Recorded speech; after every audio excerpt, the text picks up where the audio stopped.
In my last two videos, I've been telling you guys that Bitcoin and Ethereum have been pumping up for a big explosion, and it just so happens that that is coming into fruition, no pun intended. We also absolutely crush it on several big altcoin plays that pumped 50 to 60 to 70%. We already locked in some profits on these. This all happened, and I played these out 2 weeks ago and let you know about it. The big question is where are we going from here and what's happening next? Let's look into it. If you're looking for the next 100x crypto project to buy into, you have come to the right place. My name is Fous, and I have been a professional day trader for nearly 20 years. I deposited $20,000 into an account, and in just over a year, it's now worth nearly $2 million.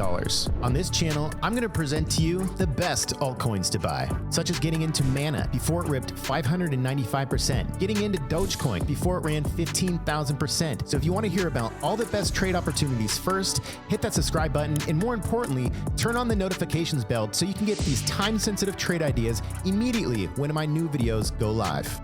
All right, what's up guys? Welcome back to the channel. Switched angles here for the YouTube video. Get this side of my face a little bit, you know? But again, this is not financial advice, just me talking about some things that always come true somehow. Maybe it's because I've been doing this for 20 years and I understand a little bit about what's going on sometimes, but not all the time. This time I was 100% correct. And let's just take a look at where we were, I believe in the last video on Bitcoin. I think we were somewhere right around here. Maybe this was the video a few times ago, but basically what I was looking for was a higher low to come into and then bounce off that level and then break out above this level and then retest these moves back up to retest the upper channel of this flag or the long-term channel of the flag here on Bitcoin, which is going to be, you know, upwards of that lower now resistance line, about 26 to 27,000. But I'm thinking, you know, anywhere between 24 to 27,000 is where my target is on Bitcoin, where I'll be locking in all gains on my cryptos. And I'll talk a little bit more of that here momentarily, but kind of what we're looking at here on Bitcoin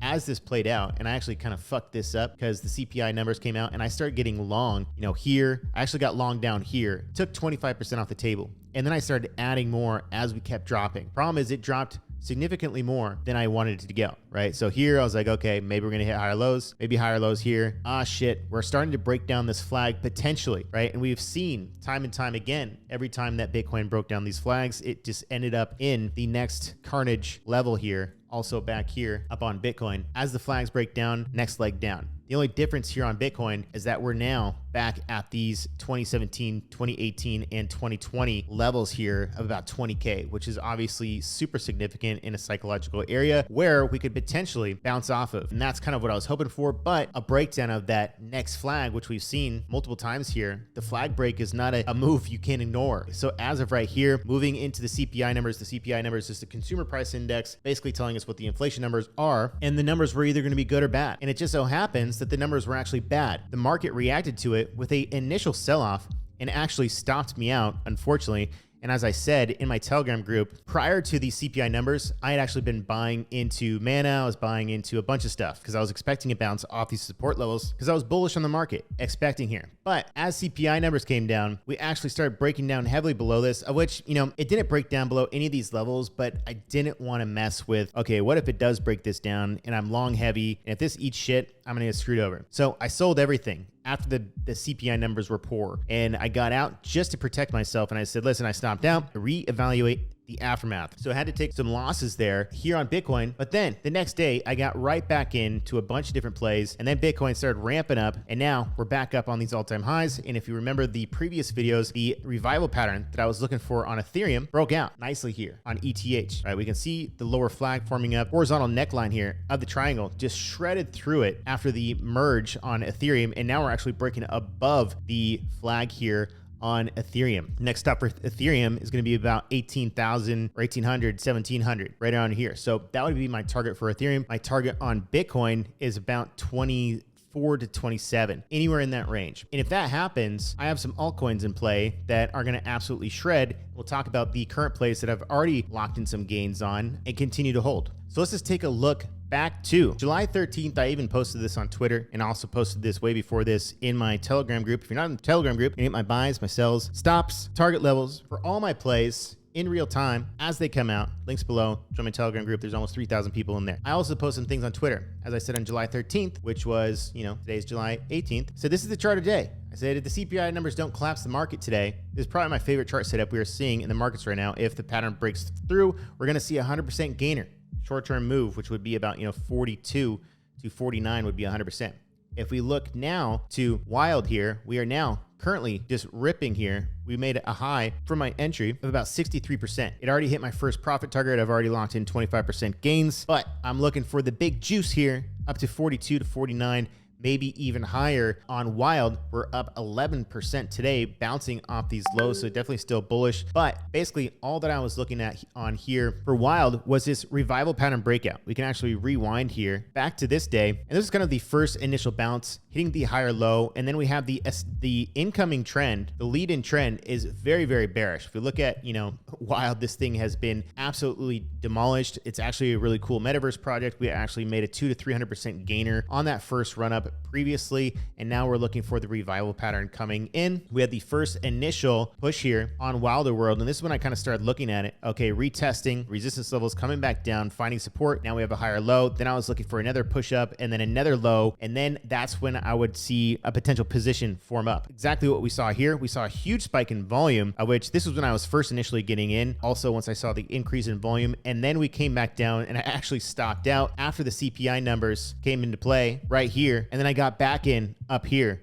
at about 23, 24 on Wilder World. We're still pre-breakout, right? The breakout level here is 26 cents. Anywhere in between here is a solid buy-in. So we are getting in early. Then it broke out. Then it hit my first profit target. Now it's consolidating, and now it's retesting the T1 profit target, and I'm hoping to see a 42.5 to 49.5 profit target in the near term, which is about a 107% gain from our entry if we hit our top target. But I definitely think there's a lot more potential upside on this. Of course, we need Bitcoin and Ethereum to continue. We need Bitcoin to break out of this level and retest these levels about 24 to 27K to see a continued momentum across the board on Wilder World. The next big play for us guys here is Vulcan Forged, PYR. I've traded this thing several times here, and again, this is a very similar kind of pattern. Lead-in trend is very bearish, but this actually had a descending triangle breakdown pattern, of which a lot of times, if you look like right here, okay, breaking down below these lows, this is where a lot of retail traders get stopped out. But this is where a lot of smart money comes in and actually buys the dip when everybody's getting stopped out. And that's what I started doing right around in these levels here. This is when I started holding on to PYR and started accumulating. I actually stopped out again after the CPI numbers came out. I actually locked in partial profits here, and then CPI came out right here, and that's when I stopped out. And then I bought right back in the same day as the CPI numbers once I had confirmation the market was turning around and not selling off on the CPI numbers. And now we had this huge spike yesterday, hit one first profit target, hit my second profit target of 449, almost hit the third profit target, but I got out in between 453 to mid fours here, and then I also took my profit targets at T1 as well, and now we're coming back down and showing strength here on PYR. So very easy pattern to trade. The thing about a lot of these altcoins is you need to have Bitcoin and Ethereum in line in moving in that direction. If you see a good pattern in an altcoin, it doesn't matter if it's the best pattern in the world. If Bitcoin and Ethereum aren't running, your altcoin's most likely not going to be running at all unless there's some crazy news out saying that it's the next Bitcoin and a bunch of people believe it. Really, all your analysis has to start with Bitcoin and Ethereum, because those are going to be the two easiest trades to make, because they are going to be leading the pack of the market. Everything else is lagging behind, waiting to see if Bitcoin and Ethereum are pumping. And then if those are pumping, then your altcoin setups are going to follow through, not the other way around. Bitcoin currently breaking out above yesterday's high, so this is looking very bullish here on Bitcoin as we play this out. The next one here was UOS, guys. Another similar revival pattern. You can see the lead-in trend bearish, followed by an ascending triangle breakout here. We started buying into this pre-breakout after we came in on UOS, hit the low, retested, another lower high, another lower high. This actually was very stable throughout the CPI numbers. Then we saw a nice bounce, confirmation spike on volume. And then this was kind of the official breakout here. We are already in at about 28 cents here live in the Wolfpack Telegram group. If you're not in there, you can see me getting in here 28.5 on UOS, and the current chart at that time was, this is what the current chart looked like at that time, getting in at 28.5 on UOS. And now we look at the current chart now as it's continued to play out, hitting 1, 2, 3 of my profit targets on UOS. I've already locked in some gains on here. Now we're coming down, retesting support levels, and now consolidating. I'm hoping to see a flag pattern right here, and then a continuation breaking out and hopefully hitting T4, which is about 39% or about 39 cents. And also about a 39% move, but there's definitely a lot more potential upside, potentially up to 139%, about 68 cents on UOS if we do see a sustained and continued rally in the markets. But I've already locked in gains. Another one is SHIB, which I'm also long here and definitely forming up a very beautiful revival pattern. The only problem with SHIB as of right now is that it's lagging the market. The market's already making big moves. Ethereum already has made big moves, and SHIB has not even broken out yet. So that's kind of an issue that it's lagging the market. While we have the other plays like Wild, PYR, UOS pushing with the market, breaking out already, and now those can continue to go higher from the already high levels that they've gone to see much bigger moves from here, whereas SHIB has yet to break out. And last but not least, probably my favorite long position that I have right now, despite again it is lagging just like SHIB. This is in a beautiful revival pattern breakout here, probably the most picture perfect revival you can actually get a glimpse of. The problem again is that it is lagging the breakout in the markets. Ethereum already broke out, and it was good to see Wild, PYR in US break out with Ethereum. While Ethereum is already up, this is high potential for a pullback here, and GMT hasn't even broken out yet. So it's better when we do see the breakouts in line with Ethereum, because Ethereum is the leader of the altcoins. We haven't seen that yet on GMT. The very bullish thing about GMT is that they just reported 122 million in quarterly profits, which is huge to see a crypto company actually showing that they have profits, which is a game changer. Most crypto companies report absolutely nothing. They don't make any money. I don't know why they're even a project and why people believe in them, because they're absolute shit. There's no such thing as utility. At the end of the day, it's all stupid bullshit. Step in, you earn rewards for movement, which is actually good. I track my calories and everything on my Apple Watch every day. I haven't used Step in, but potentially, I don't even know what it is. All I know is that there's 122 million profits. A bunch of people fucking use it, and it's in a perfect revival pattern. Done. Sold. That's all I need to know when it comes to trading. Is there hype? Is there a chart? Is there volume? Is Bitcoin, Ethereum setting up in a technical pattern that can move forward from here? So GMT, I have a heavy position, hoping to see this breakout above 103. If we do break out above 103, we're potentially looking at an 87% move from my entry to a high of 162. The whole number, usually when you see these moves from a breakout of $1, $2 is kind of the next target as well, which would be 131% gainer for us here on GMT. I'm also long in Mana and Sand currently, right? If we look at Sand right now, we are in this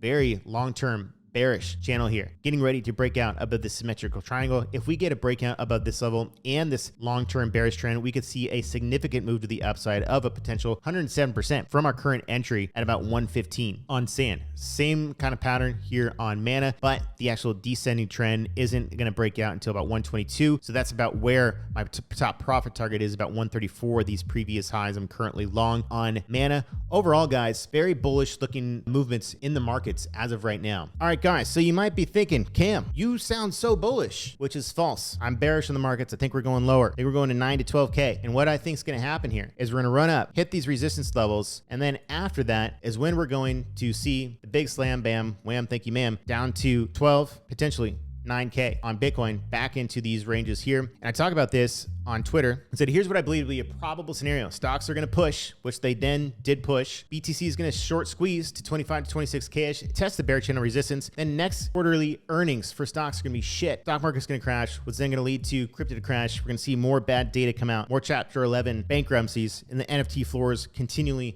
be rugged, and we're going to continue to drop. That's what I think is going to happen in the markets.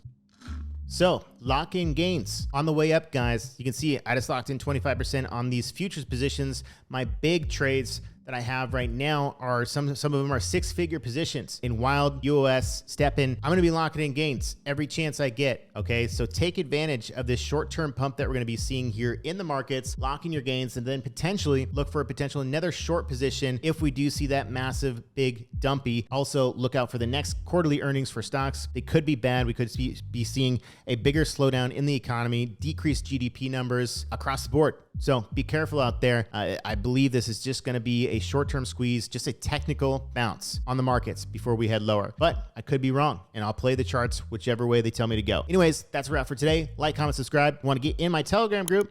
Link's going to be below, guys. Also, get the Krypton training, teaching you A to Z my exact strategy that I've been devising for nearly the last 2 decades, showing you exactly how to trade just like me, a pro trader for the last 20 years. Anyways, see you in the next one. Peace.